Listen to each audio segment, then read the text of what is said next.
உலக பேச்சுக்களை மஸ்ஜிதிலே பேசுவது அந்த மனிதனுடைய நன்மைகளை எல்லாம் சாப்பிட்டு அழித்து விடும் என்பதாக சொன்னார்.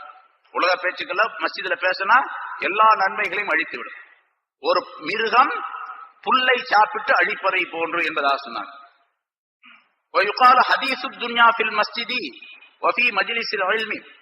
மஸ்ஜிதில் மட்டுமல்ல, இன்னும் சில இடங்கள் இருக்கின்றன. அதையும் ரசூலுல்லாஹி ஸல்லல்லாஹு அலைஹி வஸல்லம் அவர்கள் சொல்லி காட்டுகின்றார்.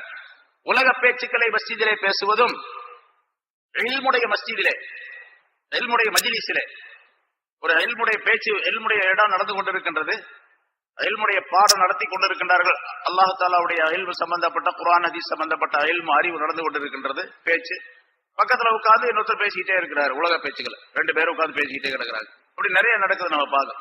இங்க பயான் நடக்குது, அங்க அவங்க பாட்டுக்கு அவங்க கதையை பேசிட்டு இருக்கிறாங்க.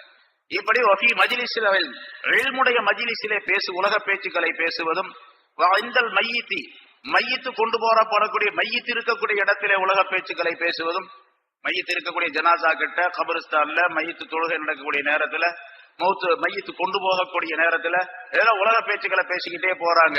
இதுவும் வஃபில் மகாபிரி கபறுகள் இருக்கக்கூடிய இடத்துல உலக பேச்சுக்களை பேசுவதும், இந்த லதானி வாங்கு சொல்லக்கூடிய நேரத்தில் உலக பேச்சுக்களை பேசுவதும், இந்த திலாவத்தில் குரானி குரான் ஓதக்கூடிய நேரத்தில் உலகத்துடைய பேச்சுக்களை பேசுவதும்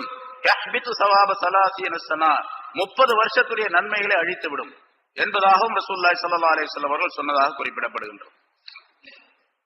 எல்லாம் மிக தவறானது. அது பல ஹதீஸ்களின் மூலமாக இந்த கருத்துக்களை எல்லாம் தனித்தனியாக ரசூலுல்லாஹி ஸல்லல்லாஹு அலைஹி வஸல்லம் அவர்கள் சொல்லி காட்டுகின்றார்கள். அதனால எந்த இடத்துல உலக பேச்சுக்களை பேசக்கூடாதோ அந்த இடத்துல பேசுவது மிகப்பெரிய குற்றம். அது குறிப்பாக மஸ்ஜிதிலே பேசுவது மிகப்பெரிய தவறு. பாவங்களை, நன்மைகளை எல்லாம் அழித்துவிடும் என்பதாக குறிப்பிடுகின்றார்கள். அதே போன்று